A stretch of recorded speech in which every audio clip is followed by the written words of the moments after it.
جو بڑے پرولیفک ہیں, بولتے بہت ہیں, وہ کیا کرتے ہیں 50 باتیں کرتے ہیں, ان میں سے ایک بھی ایسی نہیں ہوگی جو لگے گی. بات لگے گی وہی جو میں بتاؤں گا. اور وہ ڈرتے بھی بہت ہیں آپ سے, ایسا روب ہے, اللہ اللہ.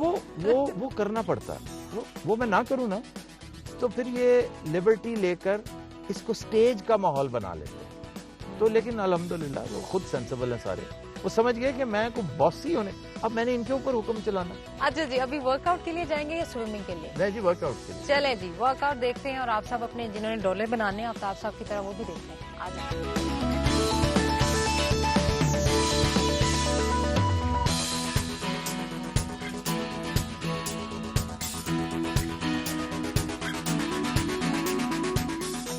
یہ بتائیے, آفتاب صاحب اتنی بڑی شخصیت ہے, ان کو ٹرم ڈاؤن کرنا, پھر ان کی کس چیز کو زیادہ فوکس کرتے ہیں کہ یہ ٹی وی پہ بھی آتے ہیں اور پھر ان کی پرسنالٹی, روب, دبدبا, تو یہ سب چیزیں ذہن میں ہوتی ہیں جب فٹنس کرتے ہیں؟ ذہن میں ہوتی ہیں.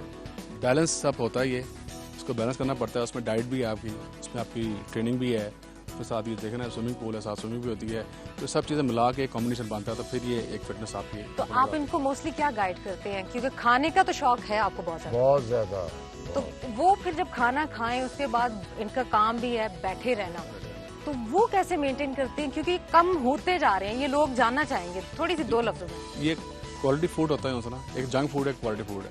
ہم کوشش کرتے ہیں کہ زیادہ زیادہ کوالٹی فوڈ یوز کریں, اور اس کے بعد کیلریز پہ ڈیپینڈ کرتا ہے کہ کتنی کیلریز آپ دن میں لے رہے ہیں. تو جتنی کیلریز, جتنی آپ کی انٹیک ہے اس کے ساتھ ساتھ ہم برن آؤٹ کرتے ہیں, وہ ہم ٹریننگ سے اور کارڈیو سے کرتے ہیں, تو وہ آپ کا بیلنس رہتا ہے. میں پرہیز کسی چیز سے نہیں کرتا, مطلب پرہیز ہر اس چیز سے کرتا ہوں جو بری ہے. واحد چیز جس پہ مجھے دکھ ہوتا ہے کہ دنیا کی جو بیسٹ کھانے والی چیز ہے میں اس سے ڈرتا ہوں. کون سی؟ اللہ تعالیٰ نے من و سلوہ عطا کیا ہے, بڑی بڑی لاجواب نعمتیں ہیں, لیکن اچھے دیسی گندم کا, دیسی گھی کا, مکھن کا پراٹھا, اس سے بہتر پرفیکٹ فوڈ کوئی ہے ہی نہیں. اس سے مجھے ڈر لگتا ہے کہ پراٹھا ہے بڑی لاجواب چیز, لیکن پراٹھا آپ اس دن کھا سکتے ہیں جس دن آپ کو کام نہ ہو, پھر آپ کا اصل کام اس کو ہضم کرنا ہے. سو ابھی ورک آؤٹ کریں گے آفتاب صاحب.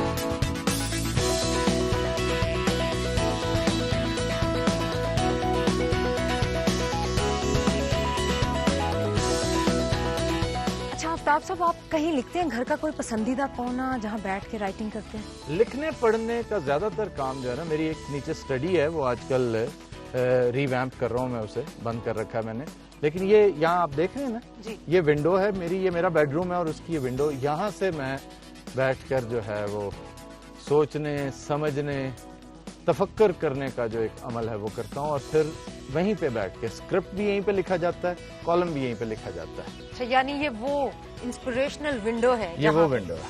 اچھا, بچپن کی اگر بات کریں تو آپ کا بچپن ایک مین سٹی میں گزرا یا تھوڑا سا؟ بچپن تو میرا کانوینٹ میں گزرا, اسکول میں. اچھا, بورڈنگ ہاؤس. بورڈنگ, ہاں جی. تو ہاؤ واز دیٹ بورڈنگ کا experience? Very good, very productive. I learnt a lot from the boarding house. Boarding house was kind of a jail though. مجھے تو ہر دوسرے تیسرے دن میری تو کیننگ بھی ہوتی تھی, میری تو سزائیں بھی ملا کرتی تھیں. سب سے بری سزا کیا تھی جو یاد کرتے تو او گاڈ کیا سزا تھی وہ, ہے نا؟ سب سے بری سزا میں سمجھتا تھا لڑکیوں کے سامنے جب آپ کو ہیوملیٹ کیا جاتا تھا نا, وہ میرے لیے بڑی جان لیوا تھی. لڑکوں کے لیے یہ بہت ہاں, چیز ہے. ادروائز کچھ نہیں. لڑکیوں کے سامنے ہم اپنے آپ کو سمجھتے تھے ہمیں تو کچھ کہا جا سکتا نہیں, ہم تو بڑے ماچو ہیں. تو کلاس روم سے باہر کھڑا کرتے یا ڈیسک کے اوپر کھڑے ہو جائے؟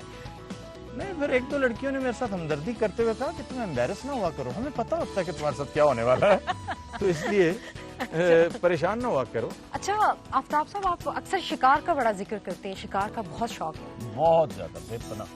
تو یہاں پہ کچھ پریکٹس کرتے ہیں اسکیٹ؟ میں ظاہر ہے اسکیٹ, شکار, اچھے شکاری جو ہوتے ہیں نا, میں یہ انگریزوں کے میگزینز پڑھتا ہوں, امریکی شکاریوں کے, برطانوی شکاریوں کے, وہ لوگ بھی ریلیجسلی اس کام کے پیچھے جن کا پیشن ہے یہ, وہ کہتے ہیں کہ ہم تو اسکیٹ مشین ساتھ شکار پہ لے جاتے ہیں, کیونکہ ضروری نہیں کہ ہر شکاری کے سامنے برڈ فلش ہو, ہر شکاری کے سامنے برڈ اٹھے. کئی ایسے ہوتے ہیں کہ سارا دن انہیں فائر کرنے کا موقع ہی نہیں ملتا. میرے ساتھ 2 دفعہ ہو چکا.